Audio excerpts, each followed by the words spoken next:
Two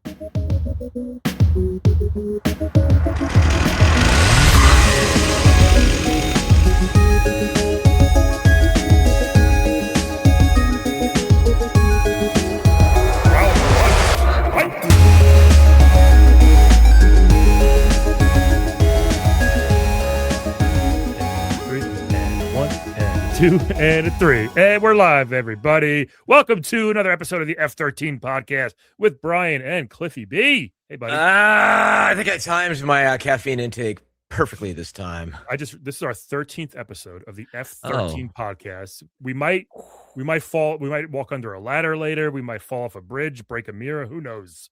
Yeah, don't say that. I'm actually not that superstitious, but yeah, 13 on 13. Cool. Yeah, I'm not, but I did wear my Jalen Brunson Knicks jersey for about 30 days straight during their win streak of the playoffs. So was it like a hockey beard? Like, did you wash it at least? Nope, didn't wash it. I don't wear it all day. I just wore it during the games. Okay. I was gonna say, because I think I saw you during that time period, and I don't recall you having a stench. I wore it at home during the game. So they only lost like one game, and I put it on after that game, and then they won. I think it was 12 in a row. So okay, but it didn't wind up turning into like solid like chainmail where you just kind of like had your wife drop it over your head with your arms out and just shoot. No mange. It was all good. No gangrene. No mange. It was fine. But it's just us today, everybody. I like doing this like once a month just to kind of a palate cleanser to reset. We have so many topics we don't talk about with our guests. Well, yeah, I mean, we were talking about this whole thing is like we love the people we get on the show, and it's always, you know, I messaged Brian. I was like, Brian, like this whole podcast thing, it's touch and go. Like 1 minute, like we have somebody locked in, like the day before, they're like, I can't. PR people said I can't, or you know, my wife's having a baby or something, you know, like not important like that. And then Brian's like, well, welcome to having a podcast. And I was like, Jesus. And so at the end of the day, you and I, you know, we vibe well, and we got plenty of stuff to talk about. And because we like our guests and we usually have interesting shit to talk about, we never get to talking about other shit. So today we have other shit. Exactly. This whole call this episode. Brian, like, so we have this shared Google Doc that I renamed into the call sheet. The drama nerd in me. Still have those nightmares lately. We'll get to that. But boom, right here in bold, Brian just saw Spider-Man Brand New Day. I still have popcorn in my teeth. I just got back like 30 minutes ago. I wasn't going to say it. Yeah, my wife took the kids to a dentist appointment, and I looked at the Alamo. I'm like, well, there's one playing like right now. Should I just go? And there were still tickets available. It wasn't like sold out at all. Well, it's midday on Thursday, so I know. Yeah, obviously, a bunch of losers who can go with no job. But it was good. It was good. I'll say it was good. It was good. It wasn't like crazy, like whoa. Nothing made me go whoa. There are a few like, oh, that's cool. Like, but nothing like. I'll give it like an 80 out of 100. Okay, because the last, I mean, I've honestly 7.5 out of 10. Once every IP that I've ever had a vested interest, because I grew up with Spider-Man. I was never a spider nut. Like, my friend Tommy Tallarico did a video game music for a bazillion games. Yeah, I know. He did this whole like video game tour of his house where he showed that he had a Spider-Man room, like a room just dedicated to Spider-Man. I'm like, okay. I mean, I say this to somebody with a fucking Optimus Shrine downstairs, right? But it's one of those things like, you know, when they start getting into the multiverse stuff, I start slowly, you know, Homer Simpsoning into the bushes. You know what? You know what was nice what Alamo does before the movie? They always show like fun stuff. So they did a very fun and entertaining, literally like a 10 or 15 minute recap since Spider-Man 1 from 2002. And they did like a very funny, like all the way through. Well, I mean, you're assuming, Brian, you got to the theater with enough time to see that, and you don't have a wife that makes you perpetually late. Boom! New time to throw in Lauren under the bus. No, last week was 20 seconds. So this is almost 4 minutes. So I made it 4 minutes. Yeah, I think this is going to become a thing, by the way. She's just going to this is going to come up in my therapy and marital therapy, and she's totally going to leave me for it. Your F13 button is to whoosh, have Lauren ready at the push of a button. When you guys go out. Oh, dude, you see, if you could have heard, because for those of you who don't know, the great people at Beacon hooked me up with this spiffy microphone. Yeah, and I I couldn't help it. It was just so sexy. And but the setup for it is quite the process because it has all these mixers and all this crazy stuff, which this PC is old. I'm not throwing Beacon under the bus. I'm throwing the fact that our PC here that I use for just podcasting is fucking ancient. And so getting it, from USB to USB-C and all the software involved and everything like that was just a huge pain. And I'm a fucking Luddite, so I didn't enlist her. And she's live streaming Counter-Strike in premiere mode. And if she doesn't play this match, her rank will go down. She'll be reported. And she's over here fritzing, freaking out, right? Blah, blah, blah. And she's like, God, it worked yesterday. What the hell? And I'm doing the whole, like, can you hear me, Brian? And then he's like, no. And I'm like, can you, like, that whole thing, right? Like, but yeah, so Spider-Man, he has like Mary Jane and his that really funny chonky kid that he's friends with. Yeah, totally, so basically, yes, Ned. So basically, Doctor Strange had to wipe the entire world's memory of Spider-Man from in the last movie, and now he's, this is a couple years later, and like stuff happened. It was good. It was good. It was entertaining. It wasn't like bad, but I didn't think it was anything like holy shit, like Avengers. Like nothing crazy happened. Maybe I don't want to spoil it. Go see it because it was good. But if you're expecting like an end game type thing, you're not going to get that. I mean, you'll get a good movie, a once a generation event, right? I mean, sure. They built up to that, and I think they're trying to cut to the chase and really get to that with Doom showing up and everything. I think Doom's going to be. I don't think they're going to mess that. I think it's going to be pretty awesome. I hope not. I mean, when it's a great superhero movie, I enjoy it. Like we saw Supergirl. I was like, that was solid. It wasn't like amazing. Yeah, this was solid. Yeah, but now the expectations are through the roof, and I saw the numbers. Somebody broke it down, if you dare to be believed, that Spider-Man, I'm not sure. Again, I think Sony still owns half of it, or Marvel does. The back and forth, and every Spidey movie that's fairly well done just makes fucking bank. So Sony gets custody of Spider-Man on the weekends, and Marvel gets it during the week. It's like that. Seriously. But I mean, you know what? It's aspirational. The whole it always fits eventually. Anybody could be Spider-Man, which is they did the same thing with the last No Time to Die movie, where anybody could be Bond. It's just a number. You see what we're gonna do in Act 3? It's coming. It's happening for you. One of my favorite parts of the movie was a guy behind me was just every 15 minutes. Oh damn! Oh, what? Whoa! No way! And so I kept hearing him, and it wasn't like distracting. It was actually he was whispering it, but it was just very funny. He was just like, "Oh damn!" Well, I mean, that's like the good movie reactions, like the good movie talker. For those of you who don't know, the Alamo Drafthouse is pretty strict about the no talking, no texting stuff. Barely anymore. Yeah, the quality slid since they were acquired. And so by Sony, right? By Sony. I think it was Sony. Yeah. I used to get the chicken sandwich there. And now they just throw a couple fried chicken tenders on a sandwich and call it a fucking day. And now I just we're gonna go see a movie, hot dog time. And to be fair, it's not a bad hot dog, but it's pretty hard to fuck up a hot dog. Yeah. We were there the other night. We saw the Olivia Wilde movie, The Invite, which was a roller coaster. It was Seth Rogen. Right? Yes. And oh yeah. The whole movie, he actually followed me on Twitter, and when he followed me, I heard that in my head. I was like, "Oh, okay, he's right behind me, isn't he?" And you're a virgin, right? I remember seeing that first trailer for 4-Year-Old Virgin. Like, what is with that dude in his voice? He seems likable but annoying at the same time.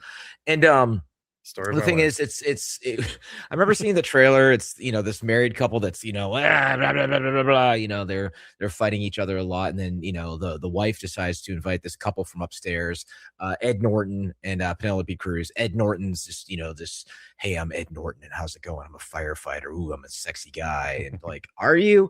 And then Penelope Cruz, who's just still has the beautiful accent, and she's just still beautiful. But the whole thing is, it's revealed that the couple, spoiler, it's basically in the trailer, they're swingers. And so it's, the invite's not really about the invite for dinner. It's about they're inviting them to, freaky sex stuff. Yeah. And it's not, everybody gloms onto, the sex stuff, which is fine. It's obvious that, Seth and Olivia's characters, they have a strained sexual relationship, haven't fucked in over a year, etc. But it's more about, how a couple interacts and the day-to-day interactions. Because the life and love and sex, I always equate to kindling, right? Can you tell I've been in therapy? It's that little spark, that that little piece of straw that catches the newspaper, that then catches the little branches that then catches the logs and eventually burns half of Southern California down in a flaming fire of love, right? But I mean, it's the similar thing, you know, in those little interactions every moment, day to day, with your significant other. How long have you been married now, dude? 2012, so 14. We just had 14 years, almost same as you, right? I think. Yeah, we're literally about to have our Yeah. 14th in 30 days. That's like on August 4th, which my therapist recently told me is her birthday. So further proof we're in the Matrix. Anyway, the whole thing is it was a funny fucking movie. It was the classic, like, you know, a movie about adults. There's the old saying that, you know, American comedies about adults acting like children, French comedies about children acting like adults. And there's so much, as with good comedy, which we'll obviously talk about, you know, it's one of those where, you know, we're elbowing each other throughout the movie, like, that's you. Like, you know, she's like, can we just, Olivia Wilde's like, when Seth comes home, is like, can we just start over? Just go out the door and come back in and we'll start our night over. And Seth is like, did you get this from a podcast? And she's like, yes, I did, but that's not the point. Like, just little moments like that. And then she like bought this big, beautiful rug. And he's like, did you buy this? Like, what, you know, because it's, you know, the whole like spouse is spending money on shit we may not necessarily need. But then it turns out she bought it to impress the swinger couple that she didn't even know were swingers yet, but it was kind of alluded to because they were going to complain about how loud they were fucking upstairs, all this stuff. But it was, needless to say, my whole full story is just a lot of laughing in the theater. So it's a good old time for growing up. I didn't know it was like a comedy. So that's good to know. I thought it looked more serious from part like the poster and some of the stuff I've seen. So that's good to know. It does have it shares serious moments, but as with everything, it's like I laughed, I cried, I can't believe I ate the whole thing, right? Right. Okay. So that was a good one. I'd highly recommend it. That sounds good. What do you want to get into next? You want to talk comedy since you just alluded to comedy? I would like to. And quick side note, I know this is not going to be the case when this airs, but Brian and I are excited because we're doing another one of those retro bits tonight at the Flying Saucer. Again, this is going to be, you know, past tense, but it's just you know, he approached me the whole like Mystery Science Theater 3000 for, you know, old video games, often bad ones, but they were making the best that they could with the money they had at the time. Let's keep that in mind. But Brian sent me this for those of you who don't have my inbox on Instagram. Brian had sent me this video of this comedian who was very passionate. And I need to look. Godfrey. Yeah. Okay. How do you spell that? God, Frey. Very funny dude. He's been doing it forever. I used to know a guy from a podcast called that. But he's very passionate. I will look up his comedy. You know, now I'm like, I don't know who this guy is, but yeah, I guess he's a big deal. Cool. But he was on a separate podcast, and he was just talking about doing comedy for a living and how he had this, like, you know, this biz guy he was friends with from back in the day who did the whole like message him like, hey, what's up, man? How you doing? I'm thinking about doing that comedy thing. I've watched a few clips and videos. Maybe I could try my hand at it. And it really upset this Godfrey gentleman to the point he's like, motherfucker, like, you don't understand what it takes. You know, the whole, like, the joke about 10,000 hour overnight success, the whole, like, you know, playing, you know, the state fairs and the corporate gigs and laundromats, and the records crashed for me. I was like, fucking laundromats. I've done like, that. Brian, have you ever done a laundromat, play a laundromat? Yeah, I've done a lot of weird stuff. I've done I've done laundromats, I've done restaurants, I've done like outdoor in a patio of a coffee shop, I've done in a basement of somewhere, I've done everything you can think of. In New York, he has a million different venues of people trying to do stand-up. Done a lobby of somebody's hotel apartment. I saw someone's apartment like thing like that. Done everything. It's you know, it'd be an interesting experiment. It's just one-on-one comedy. Like, you pay somebody to just come to your house and just do a set, and you just sit there. I think like, with cognac. I think Maria Bamford is one of the funniest comics there is. I think one of her specials, she just did it for her parents in their living room. That was like her actual special, which is just that's like some Marina Abramovic kind of shit, right? But the whole thing that was like, you know, because as those of you who listen know that I've tried open mic, like, I think it's 21 times now and failed. I always say like the majority, 90+% of the time. And I was like, Brian, are you sending this to me? Am I that friend? No. Like, hey, I made video games and I'm semi-retired. Maybe I'll make something whenever I want. I don't know. But hey, Brian, you do that comedy thing. Yeah. I may give it a go. I thought you would think that, but it was only just to say, but hey, I know you like hearing about the philosophy of comedy and what other really good comics think about it. That's what it was more for that. But to see how everybody, no matter what level you're at, everybody gets that. Hey, I want to try comedy. I think I want to make a few bucks and do. I get that all the time with voiceover, and it's like incredibly. Like, I get it, but it's like super annoying. People are like, oh man, I need a few bucks. I want to do some voiceover to earn some money. I'm like, motherfucker, like this is my career, and I could barely earn money doing it. You know what I mean? Yeah, like, dude, what do you mean you want to just make a few extra bucks doing my career? It's insulting. They don't know that it's insulting. Same thing as comedy. Like, they don't know that it's actually pretty insulting to say it to somebody.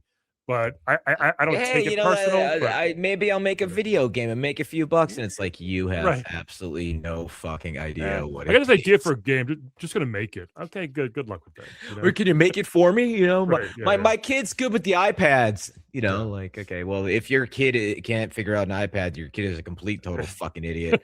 But that so that reminds me, and again, I'm gonna throw a celebrity under the bus a little bit here, so bear with me.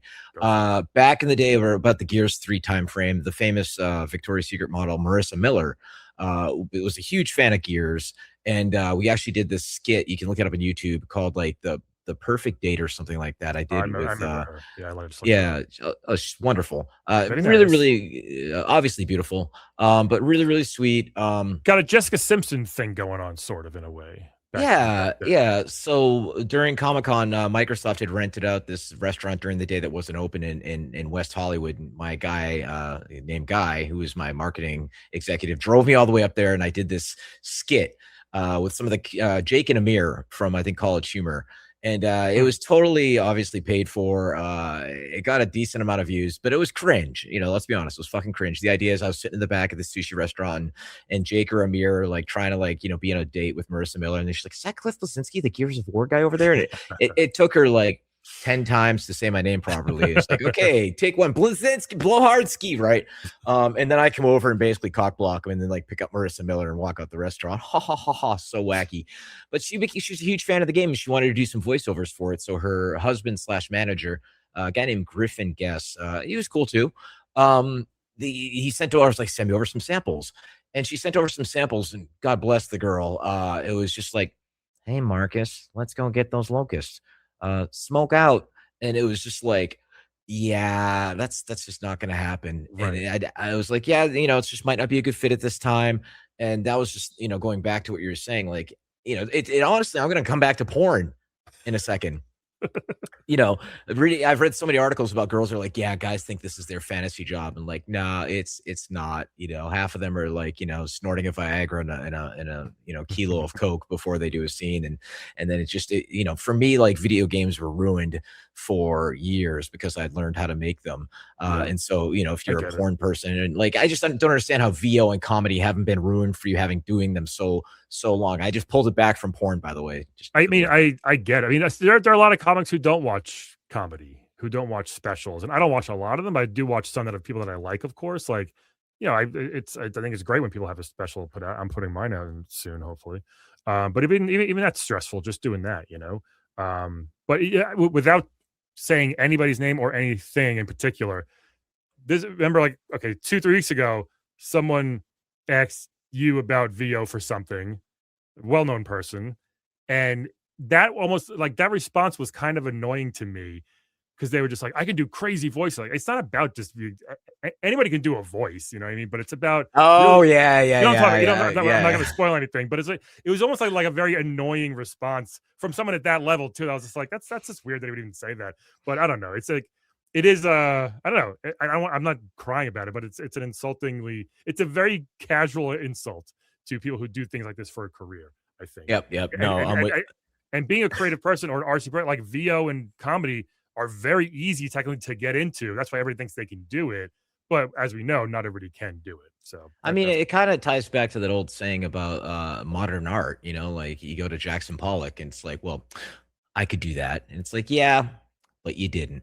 Yeah. Right. So, you can just splatter paint in the wall. Yeah, but he did it. It's like that idiot that duct tape the banana to the fucking wall. And then I think it was like a crypto bro that bought it for $6 million and then ate it on camera, as like, which is the ultimate, like, let them eat cake moment of those douchebags. I put in like $1,000 in a crypto, by the way, a while ago, just for shits and giggles. And the last time I checked it, it was down to 100. And these people are allegedly making tens of hundreds of millions of dollars on this. And I'm like, what? Okay, I'll be over here with the S&P 500. Okay. If only that guy choked on the banana, it would have been awesome. Like, that would have been the best outcome. If, like, take that, dickhead. That would have been the ultimate, like, monkey's paw type of situation, right? Yes. Cool. Yeah. So the thing about, comedy is for me, it's studying it and seeing how the sausage is made. And, we saw a comedian who I'm not going to name a couple weeks ago at Good Nights, who Brian and I, for those of you who don't know, like I'm like, Brian, somebody's going to say something about this next time I go to Good Nights, mark my words. And one of my pet peeves is when people insult the venue they're at. And he did the Shake Shack thing. He mentioned it multiple fucking times because those of you who don't know, our great local comedy club, who I'm VIP at, by the way, it's in the basement of a Shake Shack, technically. But it's a beautiful new club. Like, it just happens to be underground. Like, you walk in and then you go downstairs. And it's got a beautiful bar, a beautiful main room, and a really awesome side room. But people I don't know. Great staff, but it was when we went and saw James Austin Johnson a few weeks ago, the guy from SNL who does the amazing Trump impression. Very great people. He does that little gravel voice, everything. Like, it was halfway through his set and you could hear just and he was trying to get through the bit that he was doing, but like finally, like, as you could feel the room pulling back. Like, those are terms that I learned, by the way. And he's like, what the fuck is that? And then and of all people, because we're in the front row because they take care of us, Lauren, my shy wife, finally peeps up. She's like, Shake Shack upstairs closing. Lauren says that. Wow. Yeah. Good for her. Nobody was saying anything because he's a big deal. He's on SNL. And so I think they're like moving the chairs or the tables to clean or something like that. But you can hear it, from the showroom. It's crazy. And so whenever we move a chair and we're like the airport restaurants and it drags in the floor, Lauren's like, why does it always sound like Chewbacca? Right. And but the thing is, they always like, well, my career would be going great if it wasn't in the small room in the basement of a Shake Shack. And I'm just like, oh. And then the Taco Bell joke came and I knew that was coming. And I was like, oh, it's like the most basic joke. It's like, yeah, no, it wasn't Taco Bell's fault. It was that farm in California. It was Taylor Farm, which I just did a voiceover commercial for, where I played a talking pony. And shut the fuck up! I swear to God, that was like in April, and then this happened. So you should redo it now, where you're just like with the sound effects in the background. It's like, Taylor. Yeah, I hope it wasn't my fault. I hope my voice didn't make people have diarrhea. But yeah, you're the typhoid Mary of right. Voice acting. Yeah.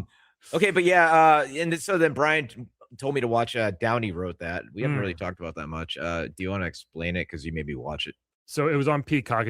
Jim Downey is regarded as one of the best sketch writers ever, and this actually ties into the next thing I wrote, which is Humor Me, a podcast with Robert Smigel. So those two. So Jim Downey, for those who don't know, is the principal in Billy Madison towards the end that says we're all dumber for now listening to this.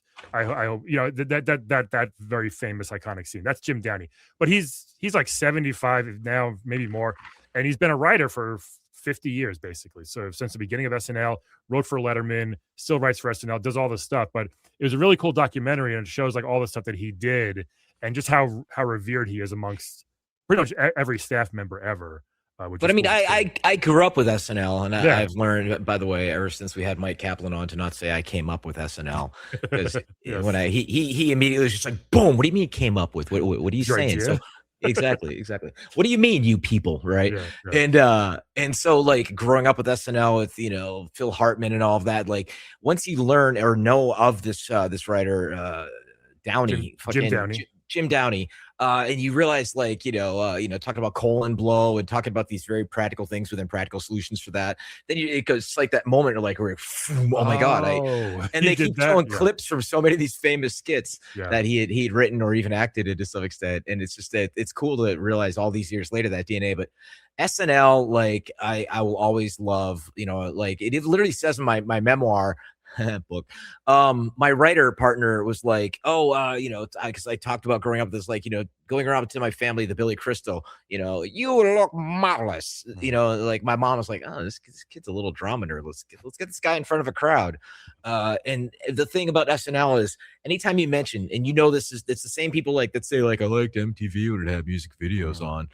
Anytime you mention SNL to anybody, they'd always be like, I liked it when Will Ferrell was on it. They always mention, kind of like when we had Tom Bissell on our show, and Tom mentioned whenever you were liking that game when you were maybe at that formulative age of 18, 19, 22 or whatever, that's what it's frozen at, that happy moment in your life. And anything since that cannot hit that same dopamine receptor, right? Yes. Yeah, that's very true. You have your favorite cast, and because it changes so much, everyone's got an opinion on what their favorite cast is. Every couple of years, it's going to be a different answer for that. But yeah, mine was like the Chris Farley, Mike Myers, Adam Sandler year. Yours is probably either that or right before. I would guess. Yeah, I mean, Phil Hartman, Dana Carvey. Yeah, right. Right. That's when I started to. Yeah, Victoria, I can't remember her name, and the blonde. Victoria Jackson's crazy now.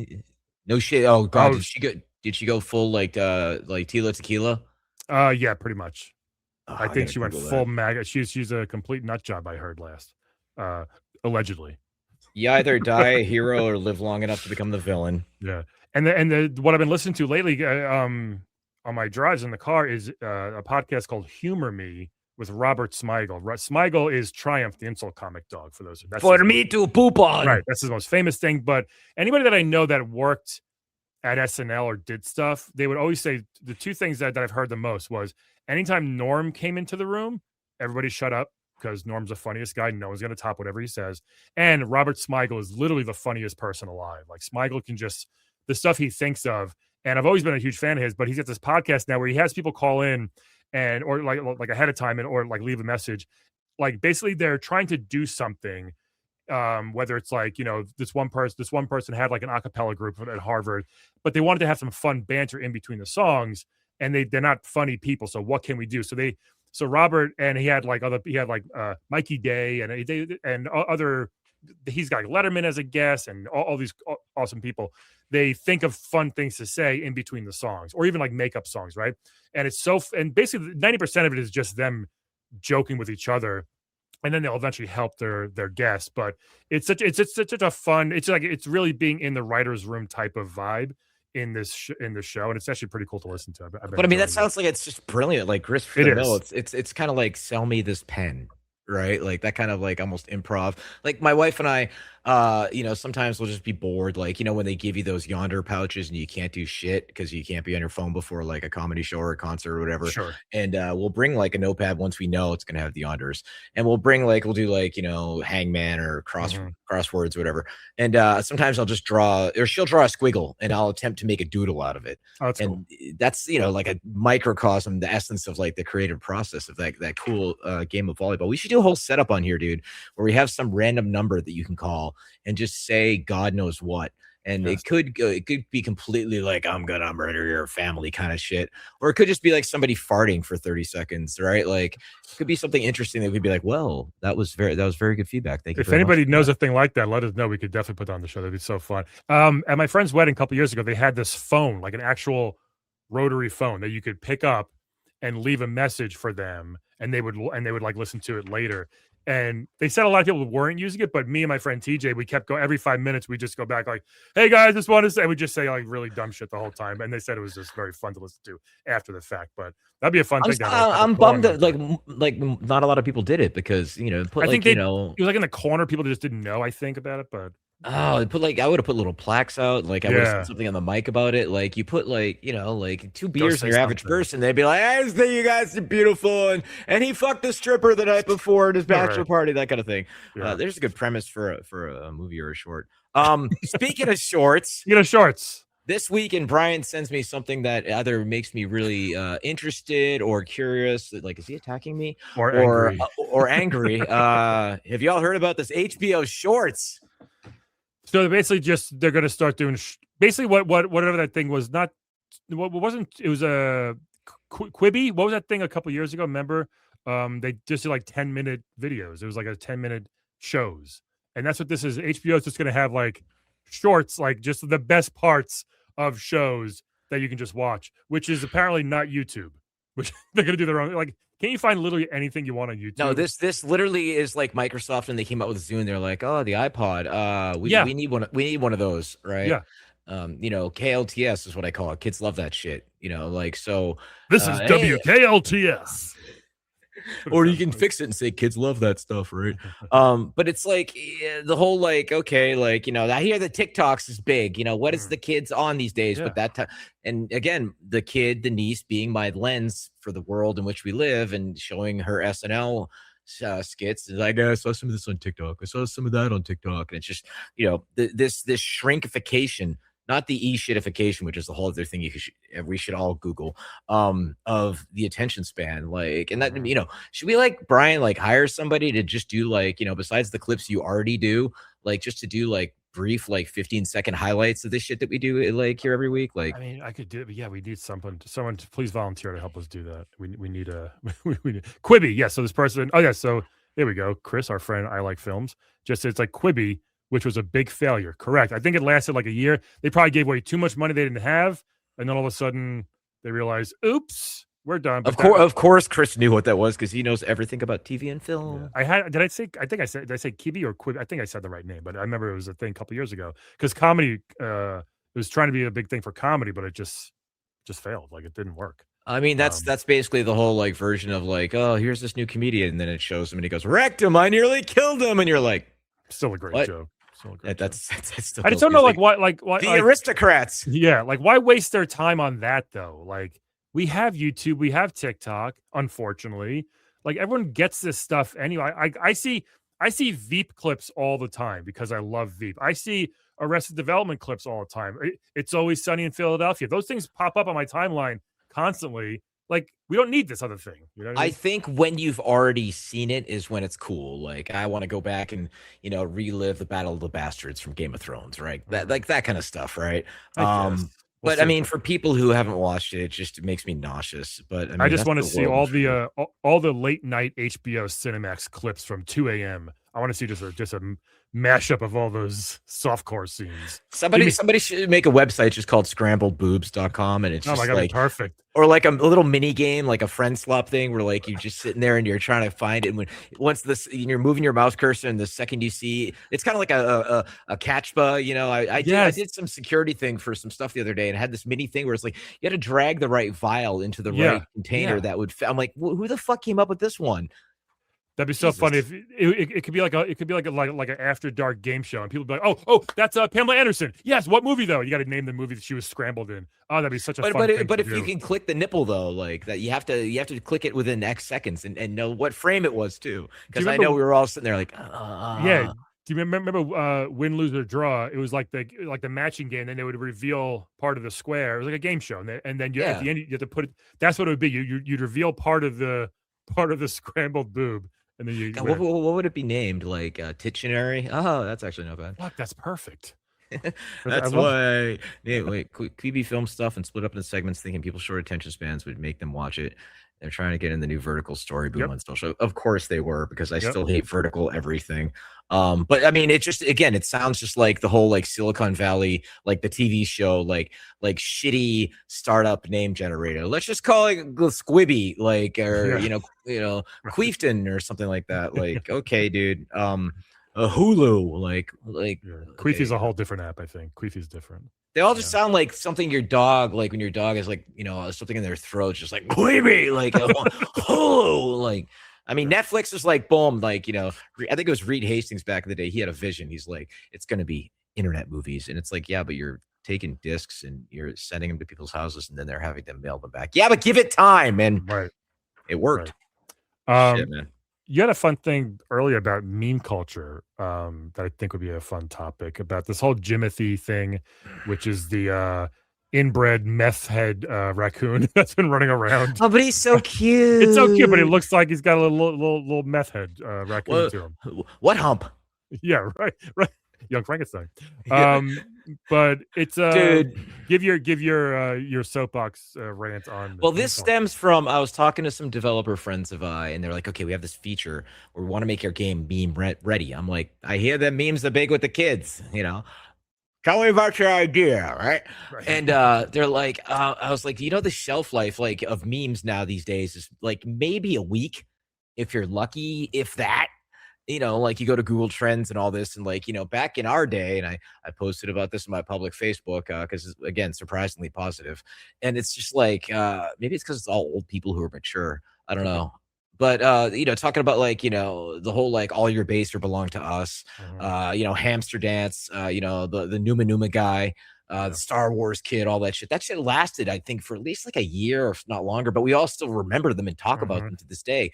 Like, and people, Harambe, I think, was like the beginning of the end of that, where Harambe was still talking about of the quick turnaround. You mean like quick turnaround memes, like where it's like that was only a thing for a couple days, then we're on to the next thing. Right. Yeah, I mean, I think the that was the first nail in the coffin, and I think the final nail in the coffin was the Hawk Tuh girl, right? And how every once in a while I'll just be like, whatever happened to that girl? And like she did that pull the rug, NFT scam or whatever, or crypto scam, whatever the fuck it was. And she just ran off, laughing at everybody. And that was one of the notes that I made, the jokes that I made didn't really land, where I was like, everybody out here is doing open mic and is a struggling comedian. Does it not bother you that someone became really famous just for talking about spitting on a dick? And then you can see everybody around the room being like, yeah, your point. We agree. Like, yeah.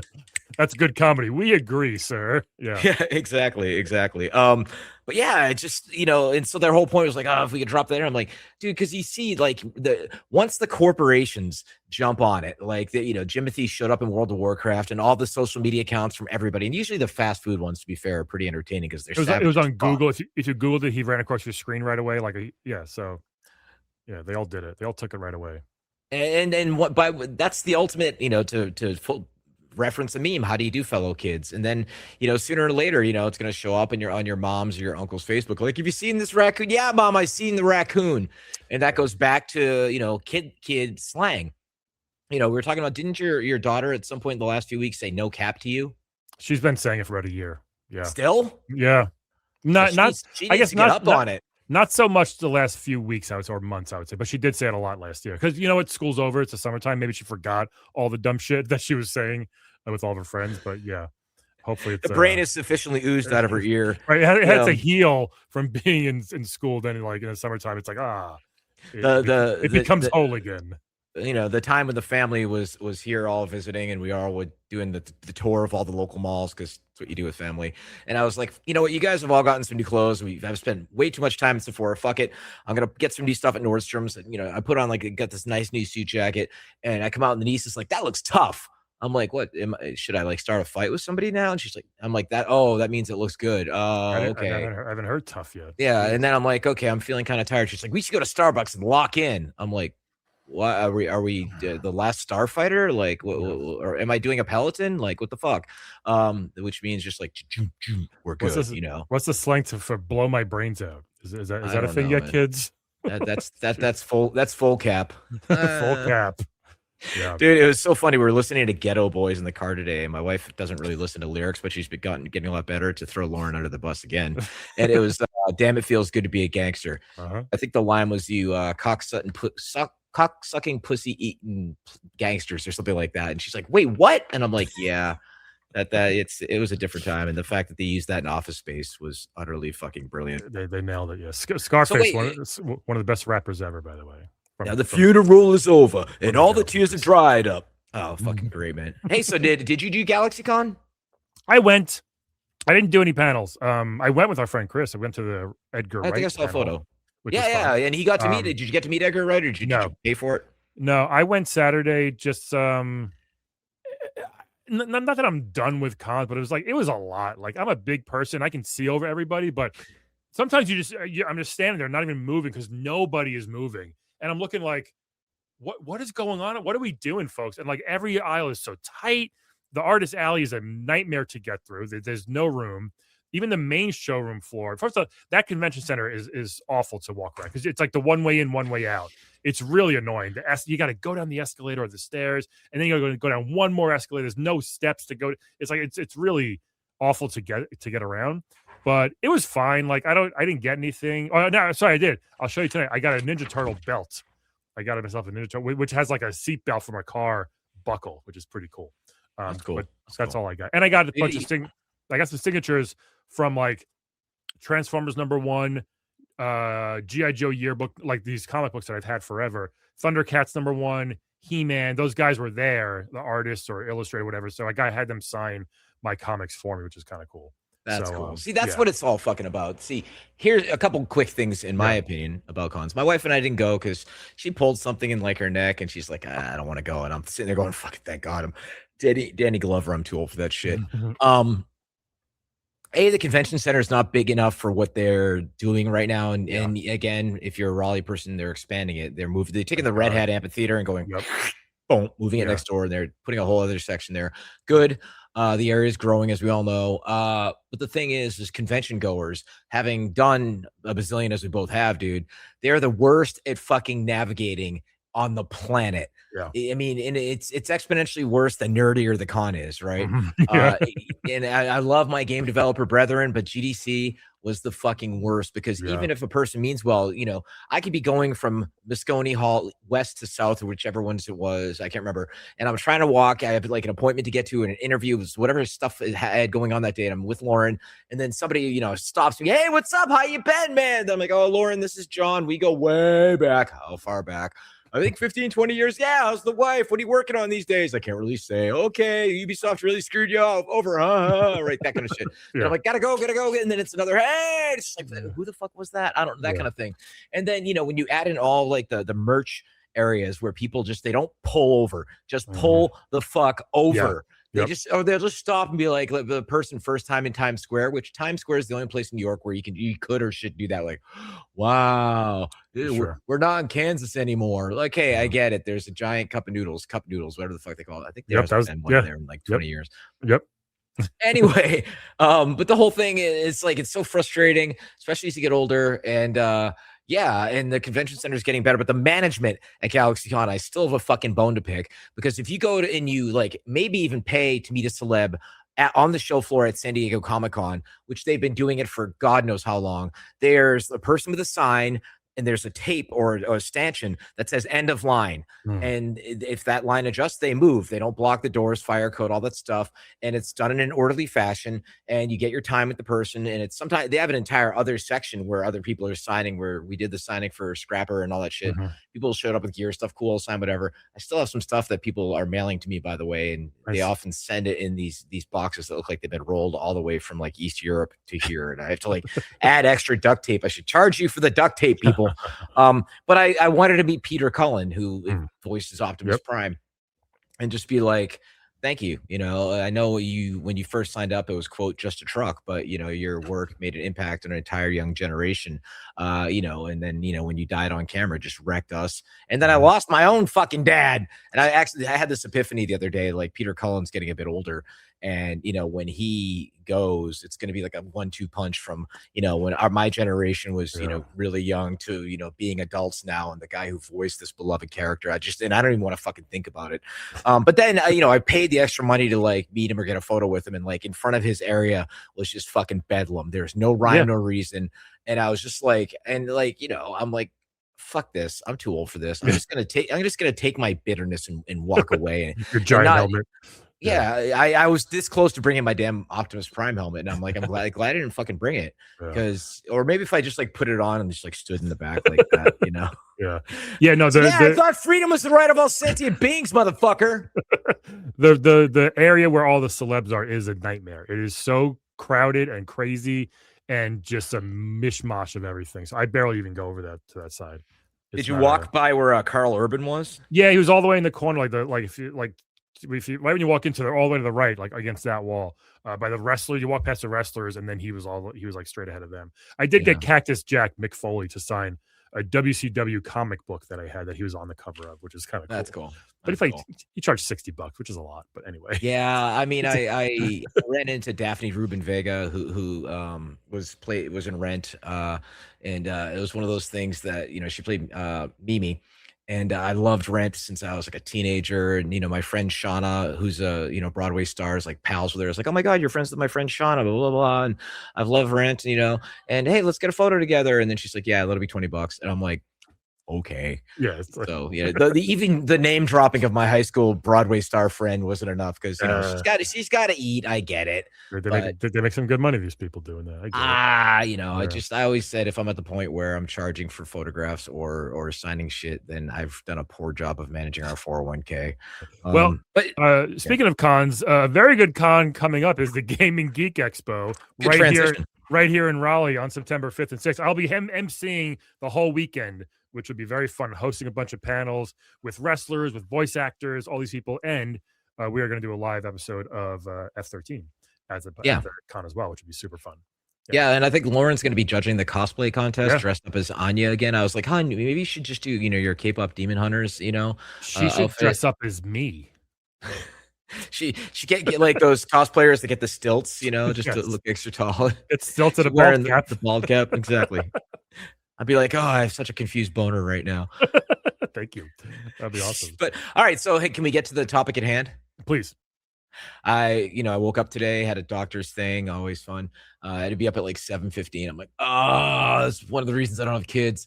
We came back, on the way back. Normally during the day, I'll get my cereal, and I'm like, fuck it, let's get an egg McMuffin because those are still good. It's tiny bit, not completely unhealthy. You don't get the McGriddle? No. I just always like the egg McMuffin. I could eat a dozen McGriddles at once. They're so really good. I don't know how they. They're syrup, but they don't. It's not sticky. I don't know how they get the syrup on the muffin, like the bun. I thought you swore undying loyalty to Cinnabon. I'm open. I'm in an open relationship with all gross things. That was the joke that made me fall in love with your comedy, Brian. By the way, you always bring it up. Thank you. No, that is, for those of you who don't know, again, being at the mall, I was like walking by, and every time I go by a Cinnabon or I smell it, I'm like, Brian. And I sent him a photo of it. It's like, hey, thinking of you.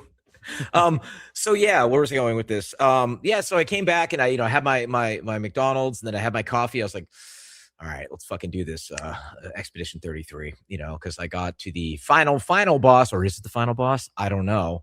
And it's Renoir, spoiler territory, people. The game's been out over a year and I'm late to the party. Yeah. I have shit to do. Okay. And, Renoir's the one all behind it. And get it. He's named Renoir. They're painters. So, it's a classic JRPG thing where it's like, the first half, I was like, this was almost a little bit too easy. Of course, boom, wave 2, fuck, dead. And then I'm like, all right. And then now I have to go through. And then by the time I got to, the third or fourth, seriously, the third or fourth, fifth time of the first wave, I was just kind of like, boom, parry, boom, boom. Are we done yet? And then I started learning the patterns in the second part. And then it was the same thing with some of the earlier bosses in that game where I was down to like my reserve characters who were only at like level 43, 44. And I kind of blew them off because my mains were all like 60 because I like kept grinding in Lumiere to like get them up there against those big like sword looking motherfuckers. Yeah. And then I actually was at to my reserve guys. I'm like, and his health was like down there. And I think they did that thing where like they, the health is normal. And then when you get to the like last little smidge, they make it so it's like extra hard. Like, like what normally was 10,000 damage only takes like essentially 1,500 behind the scenes and to make it seem harder. I'm like, fuck you. And so I finally finished him. And there's the fake, like, oh my God, he's going to unleash his true power. And then Mael, little, sword fighting girl just comes in. She's like, boom, not today, Satan. And then I was just like, yeah, and then the music's swelling, and because the music in that game is incredible. It's the best ever. Yeah. But it's not done yet. There was one final fight between what's his name, Verso and Mael. And you have to pick who to fight as, and that changes the ending. Blah blah blah, which actually kind of dovetails the opening where you're playing Gustav against Mael as the tutorial. So it's a really kind of cool book ending. And there's still figuring out why the paintress was painting this whole family of painters that could create their own reality with their powers. There's this whole faction of writers and everything like that. And it was one of those things like a good movie or a good book where I'm like, okay, I think I have a pretty good idea what the hell just went down, but to Google. And then I'm like watching recap videos and watching people beat this boss, by the way, who clearly did something far better than I did because they're like damaging him. It's like 100,000. I'm like in one hit. I was never that. I never got my people to that level, but I've seen it. I'm like, how do you do that? Like I have no idea. But yeah. Well, there's a lot of things. Oh, gone. No, so you did beat it for good. You did finish it. You think? Yes. I think it was close to 44 fucking hours later. I can't remember the last game I put that much time into. And somebody had posted on YouTube some comment along the line of like, I thought I was too old and getting too jaded. And then this game came along. I was like, no, it wasn't me. It was the games I was playing. And then I was telling this to friends, talking about what to play next. And they're like, I didn't get around to Baldur's Gate 3. Like, I've heard nothing but amazing things. They're like, yeah, no, that's another big old time sink. And one of the things that I loved about this is I've always like enjoyed the action RPG elements in games like this, where, the reaction time for parrying for some of these enemies was like 100 milliseconds. You had a boom, boom, and then they switch it up with the third one. And then this time it's like, it's not just consistent boom, boom, boom. And then the first Oh, and then you're like, boom, boom, boom. Ah, fuck, right? Because if you parry, then the character has to do this wobble, like, whoa, I'm not ready yet. Now I'm ready. By then, you've already been murked. But the music was amazing. It looked great, but there's still the little things here and there where like there's this big dramatic scene, and Verso has that kind of classic old school like Renaissance coat on, and he's saying something very important. I'm paying attention to the story. The music is swelling, and I see his jacket like clipping through his leg, like blatantly. And I'm just like, oh, like, is this the game developer in me coming through? Like, I'm walking up this beautiful like area, like there's the hill and the mountains in the background, and I see as I get closer, the little weeds suddenly pop in. I'm like, level of detail spotted, Unreal Engine. I got your number right there. But I can look past that stuff, but I would imagine for you, it's like you know what that is, because the game. I mean, the end justifies the means, because the overall game was that fucking amazing that I was just like, yeah, whatever. That one thing clipped. I don't give a shit. It was just so goddamn good. I just love that it was like this handful of Ubisoft folks that were like, fuck you, Ubisoft, we gonna make our own game, and then boom, like game of the year up the wazoo, proving that you don't necessarily, sometimes you do, but you don't necessarily need teams of 500 plus people that you lay off, in increments. And some EA executive recently got a bonus of like 38 mil because the last Battlefield did pretty well. It's like, yeah, and that was all you, dude. And they fired them all like on the same day he got the bonus or some bullshit like that. Like it was just the worst of the worst you could do. I mean, that's business 101, and capitalism's great until it's not, because it's like our profits are up. We can maximize our profits by getting rid of all the people that helped us get those profits in the first place. It's disgusting. That's just, unfortunately, the way the fucking system works. Yeah, no, that game was awesome. I don't play those games hardly ever, but I bought into the hype. I kept hearing I played it last year before even all the game of the year stuff. I just heard that was really good, and people kept telling me about it. So I was like, all right. So then I was like, it hooked me in like right away, because I just like this. I'm a big story person, so I liked the story. I knew it was going to be a good story, and it wasn't too like Final Fantasy-ish, which I don't like at all. And it was just incredible. Yeah, the music is out of this world. How good it is. The parrying feels awesome. All that stuff. Did you dodge at all? Maybe twice by accident.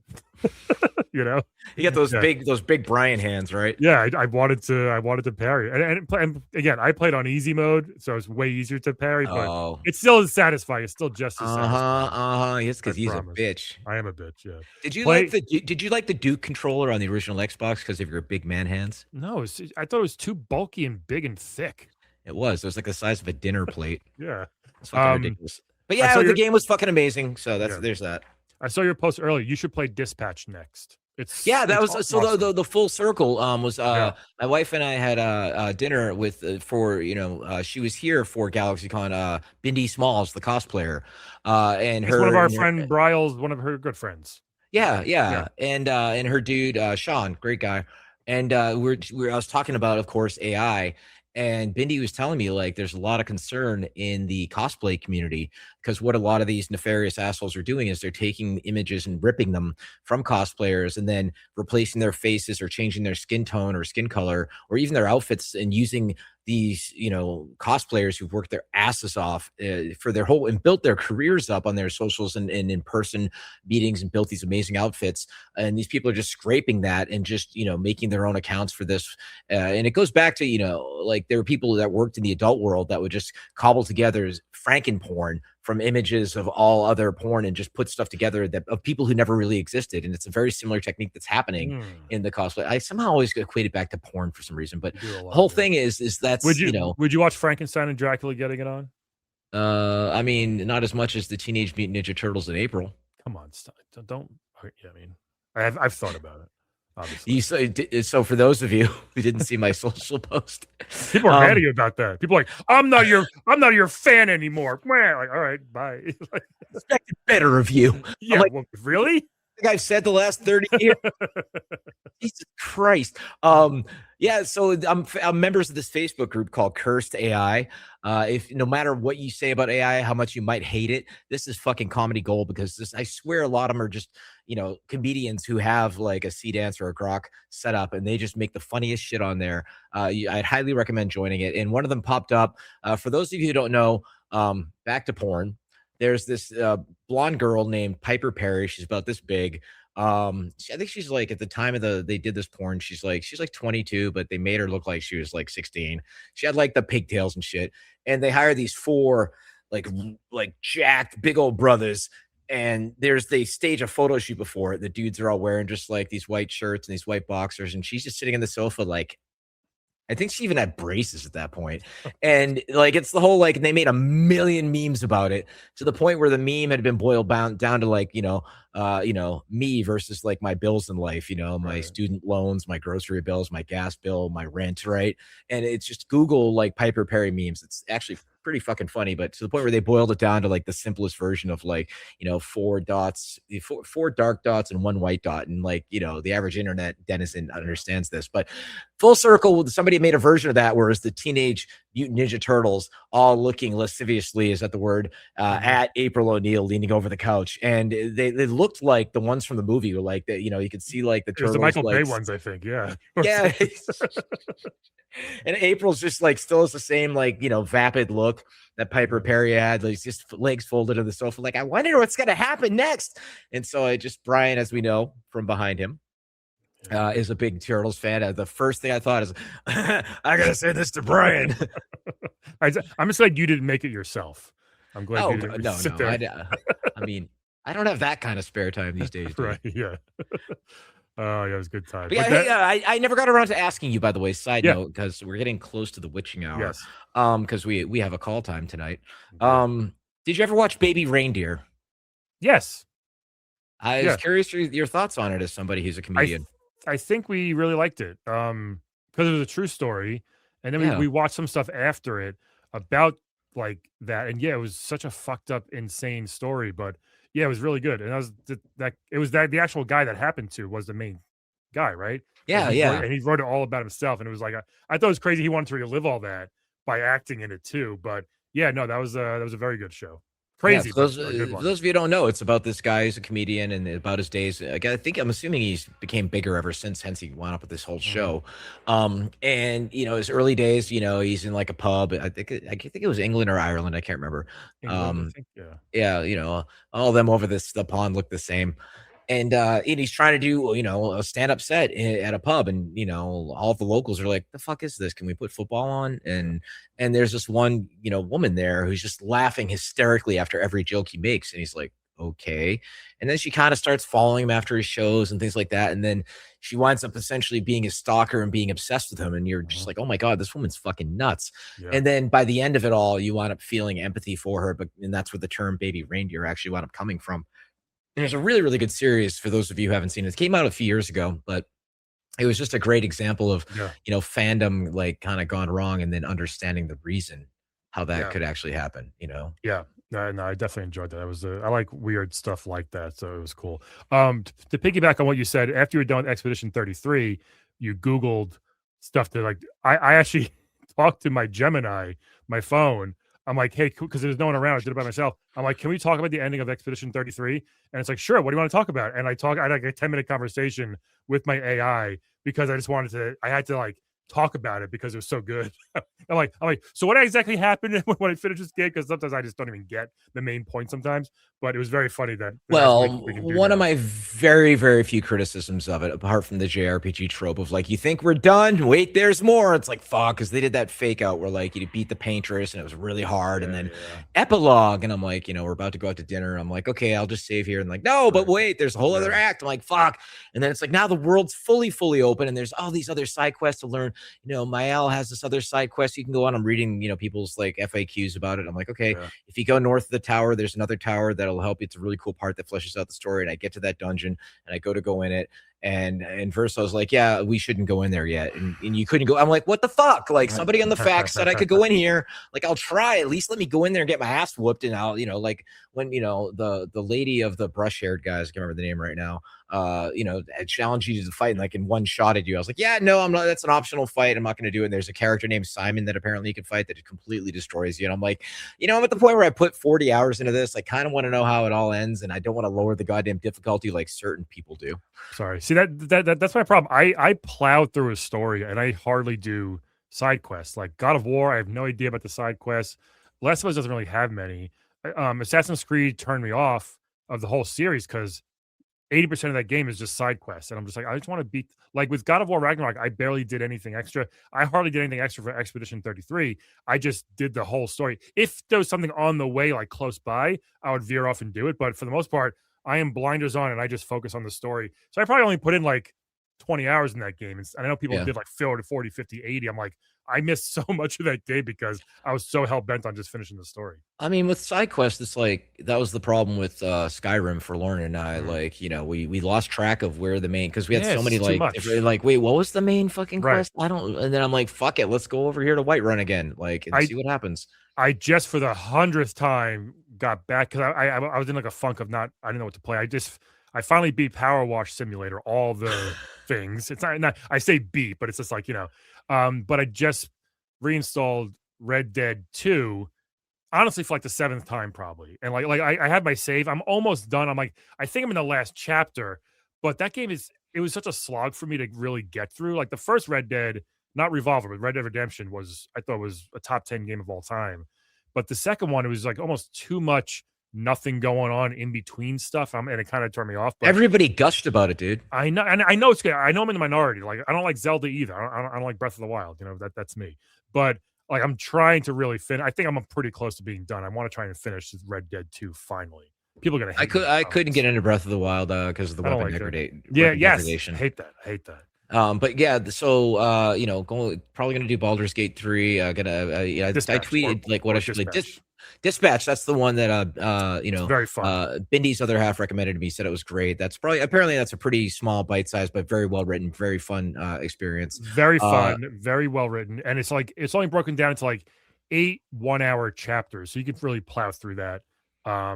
And it's very good. Before I because I might go back to Cyberpunk because I never really got deep into that because I just that whole like action RPG thing, man. Like, you got any more of that right now? You know, and I couldn't really get into the original Mass Effect, but that whole trilogy is based on action RPG elements. And I had famously gone on the record many years ago and said the future of shooters is RPGs because, you know, you can't just have a paper thin shooter like a UT or a Quake. That was one of my mistakes I made when I tried with Boss Key. It's like people want depth. And that's what keeps them coming back. And meanwhile, whatever friend slop that Lauren ropes me into playing. So we'll see how that goes. Well, there's a good game coming out next week called The Big Walk or something like that. It's free on PS Plus, but it's coming out for everything. And it's supposed to be like that's the next like it's cross-platform. We should all play it. I think you just walk around with your friends and just do weird shit, which sounds perfect for for Twitch and fun stuff. But I'll double check the name. I think it's called The Big Walk.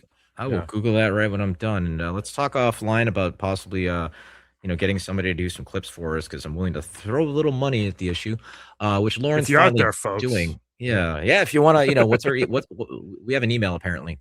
Yeah, it is. Hold on, do I even have it? No, I don't have it here. It's f13pod@gmail.com. Yeah. So drop us a line if you want to maybe volunteer for that, or, you know, send us photos of your shoes. Eventually maybe get around to that, doing the whole phone thing, because it's just a shame nothing happened at that wedding.